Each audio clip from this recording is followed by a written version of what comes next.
Welcome to the Haunted Desk. I am Kayla, where ghostly tales and planner magic collide.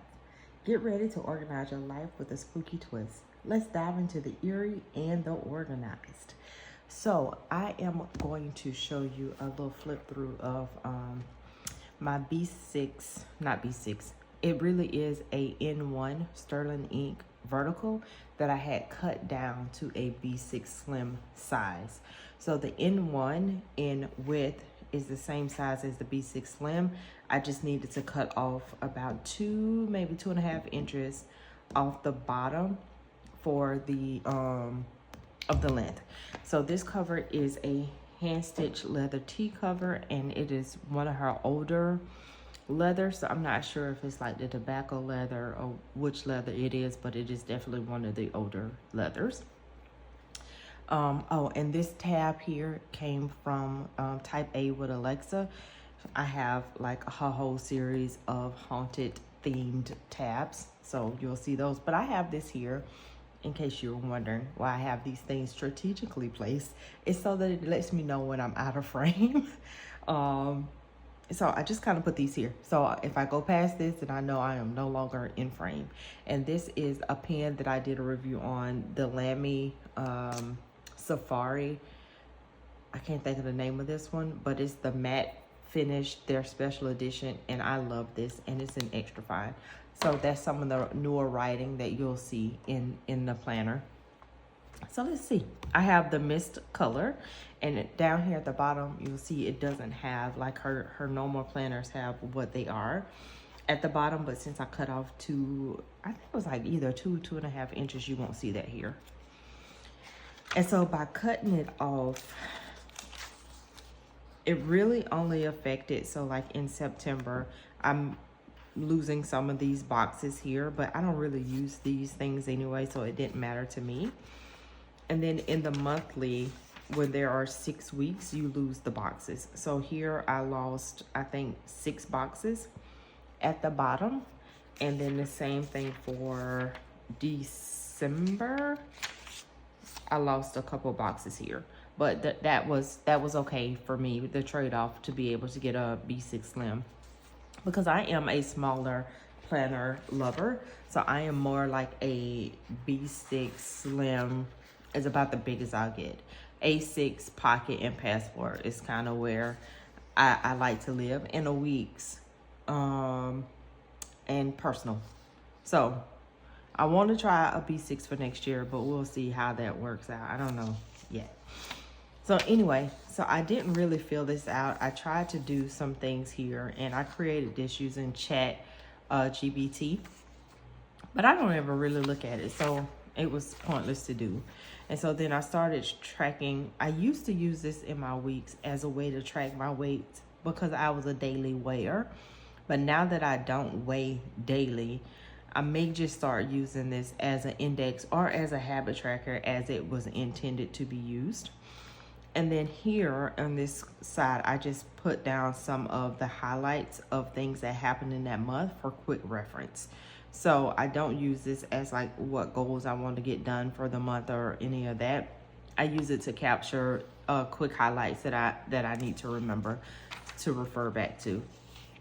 And I didn't really go through this, so y'all may see some things in here that are quote unquote sensitive, like my weight and all that stuff. I'm not sensitive about my weight.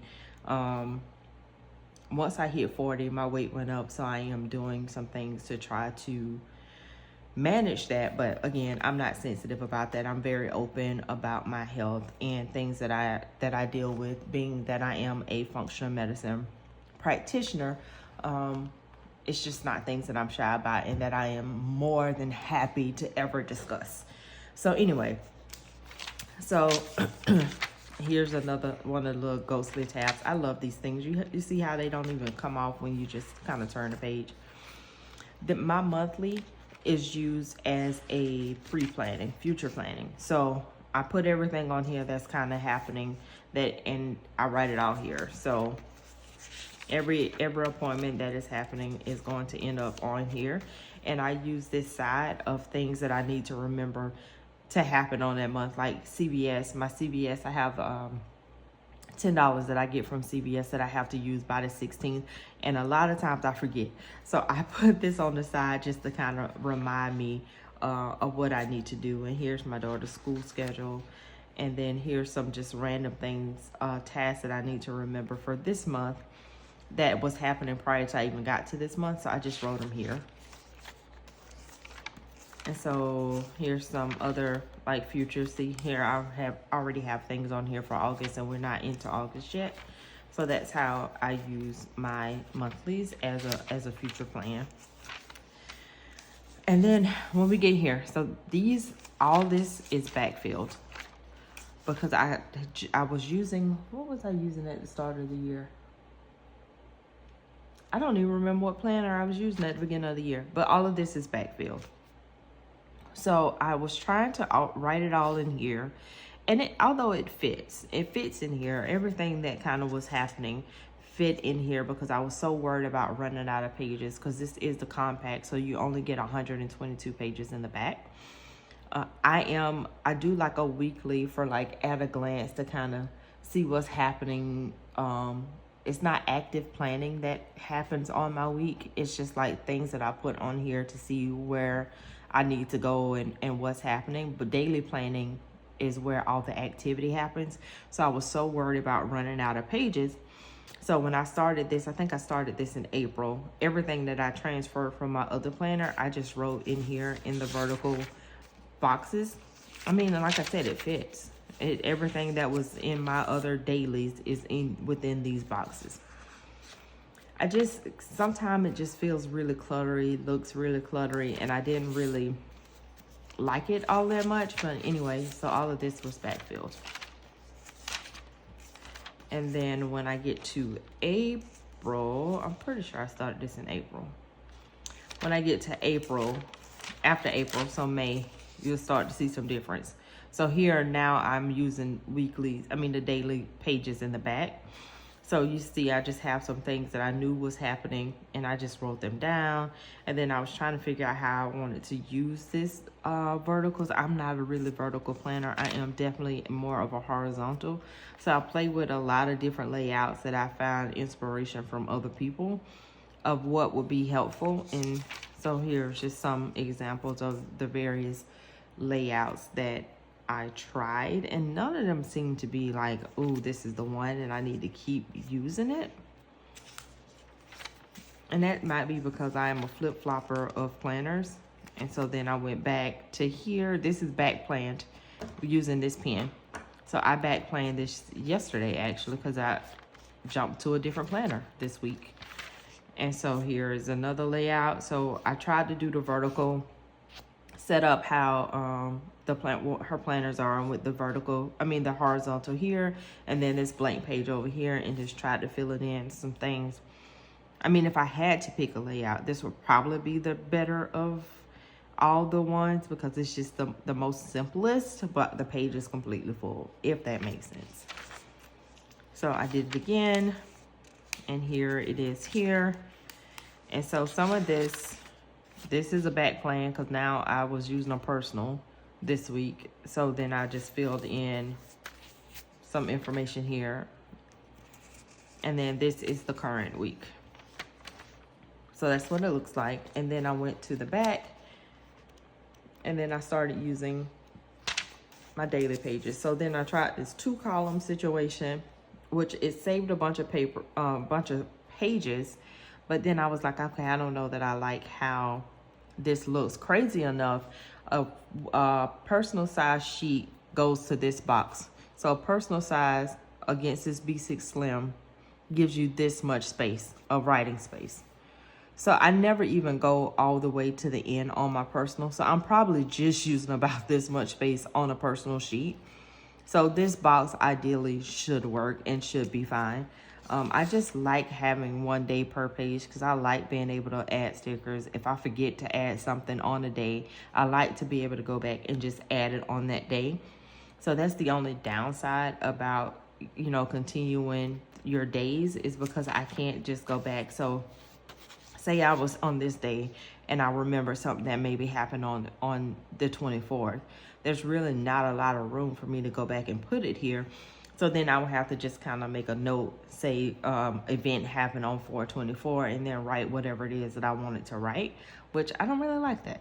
So I'm still struggling with this and trying to figure out how to do a day per page. And then just some notes about homeschooling. Then I tried this, where I was just gonna have a monthly brain dump page where everything, all the tasks and things that were happening, and then a little quad list of want to do, don't want to do, and then whether it was urgent or non-urgent, and then just start categorizing in order to help me not procrastinate so much. I didn't like this. This didn't work. As you can see, I didn't even completely fill it out, so I didn't do it again. And let's see, and then I started doing this.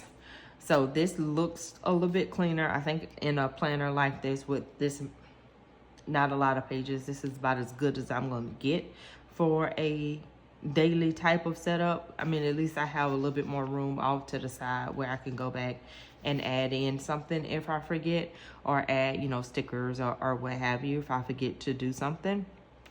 But I think this is about as good as it's going to get. And so then I tried this. I jumped to a different planner, which is why this is not completed. So this would be a habit tracker, because I started out bullet journaling. So that's the world where I come from. So this is a habit tracker here. And then I was using this as a gratitude type of situation. So a day, an event that happened or something that I was happy about on each day. So I was using that for this. And then here's the brain dump, which again is all the tasks and all that stuff laid out.